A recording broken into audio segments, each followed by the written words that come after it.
बिस्मिल्लाहिर्रहमानिर्रहीम। मेरे भाइयों, दोस्तों, बुजुर्गों, साथियों, बहनों, माओ, बच्चों और बच्चियों, अस्सलाम वालेकुम वरहमतुल्लाहि वबरकातुहू। मैं आज इंशाल्लाह कोरोना वायरस के बारे में आपको बताऊंगा, कोरोना वायरस का इलाज और इसकी एहतियाती तदबीर जिससे कोरोना वायरस से बचा जा सकता है इंशाल्लाह। और इससे पहले मैं आपको ये बताना चाहूँगा कि कोरोना वायरस क्या है, ये कहां से आया है और क्यों आया है। देखें, सबसे पहली बात यह है, अभी कुछ दिन पहले एक आदमी खड़ा था, कह रहा था जी ये अमेरिका की साजिश है।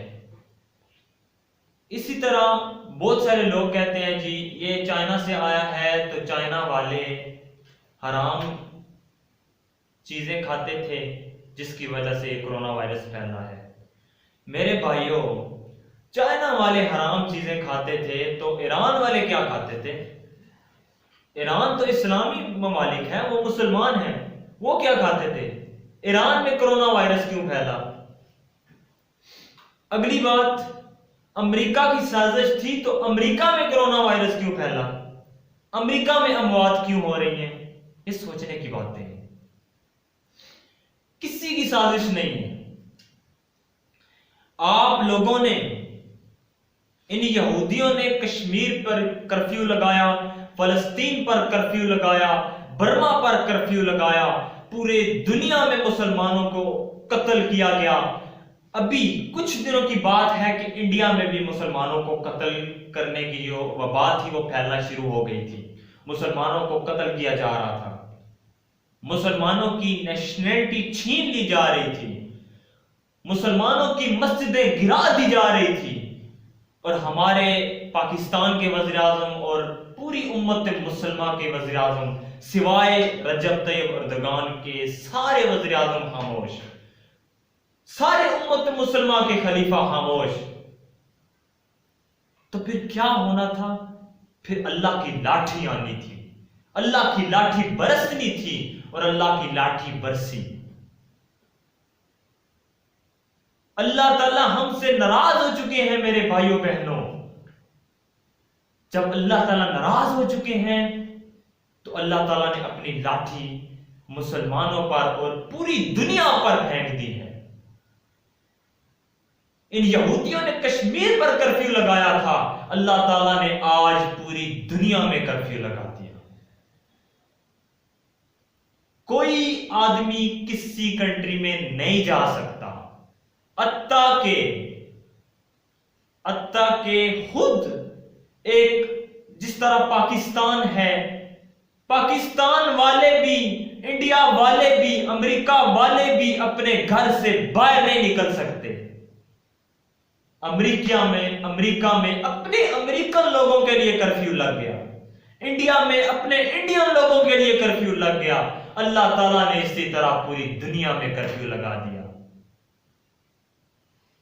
जब मुसलमान खामोश बैठे हैं, कश्मीर में हमारी मां बहनों की इज्जतें तार तार की जा रही हैं, फलस्तीन में इनकी आबरू लूटी जा रही है, मुसलमानों को कत्ल किया जा रहा है, बच्चों को यतीम किया जा रहा है,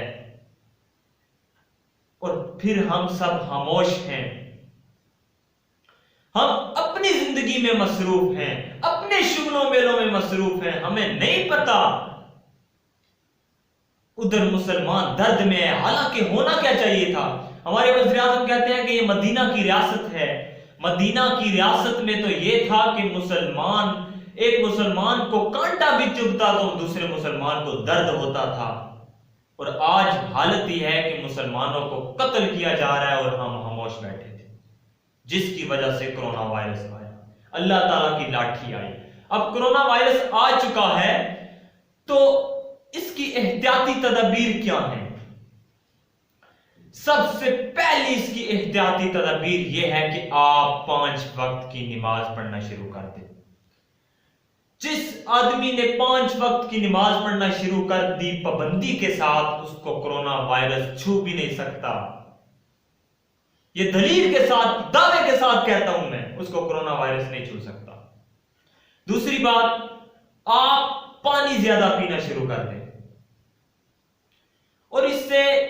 सिर्फ आप इसलिए नहीं पानी पिए कि आप कोरोना वायरस से बचेंगे, बल्कि पानी ज्यादा पिएंगे। चूंकि हमारा जिस्म जो है ये 70% पानी पर मुश्तमिल है, हमारा दिमाग 70% पानी पर मुश्तमिल है।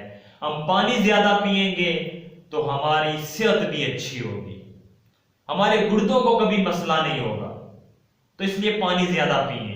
दूसरी बात यह है कि कोरोना वायरस जब किसी इंसान में आता है तो 4 दिन वो गले में रहता है, और पानी ज्यादा पीने की वजह से वो पेट में चला जाता है, और पेट के जो तेजाब वगैरह है, जो ये अल्लाह ताला की कुदरत है, अल्लाह ताला की तरफ से है, अल्लाह ताला की नेमतें हैं, तो वो उसको खत्म कर देती हैं। अगर आप पानी नहीं पिएंगे तो वही वायरस फिर आपके फेफड़ों में जाएगा और आपको नुकसान देगा। आप ज्यादा प्रोटीन वाली ग़िज़ाएं खाना शुरू कर दें, जिसमें गोश्त है, मछली है, अंडा है, यानी गर्म, जितनी भी गर्म चीजें हैं वो खाना शुरू कर दें। प्रोटीन्स वाले, जिसमें विटामिन सी हो, फल जिसमें आता है, माल्टा आता है, किनु आता है, लीमू भी आता है, ये खाना शुरू कर दें। हाथ धोएं, खाना खाने से पहले हाथ धोएं, वॉशरूम के बाद हाथ धोएं। हाथ धोना जो है ये आप मामूल बना लें तो आपको कोरोना वायरस छू भी नहीं सकेगा। सबसे अहम बात यह है कि नमाज, 5 वक्त की नमाज जब आप पाबंदी के साथ पढ़ेंगे तो कोरोना वायरस आपको कभी भी नहीं छूएगा। और ये मास्क आप पहने, वो इसलिए क्योंकि कोरोना वायरस जो है ये एक इंसान से दूसरे इंसान में ट्रांसफर होता है। जब आप छींकते हैं, जब आप खांसते हैं, तो आपके जिस्म के वायरस जो होगा वो दूसरे इंसान में चला जाएगा। इसलिए ये मास्क पहनना जरूरी है। तो इसी के साथ मैं इजाजत चाहूंगा। अस्सलाम वालेकुम वरहमतुल्लाहि वबरकातुहू।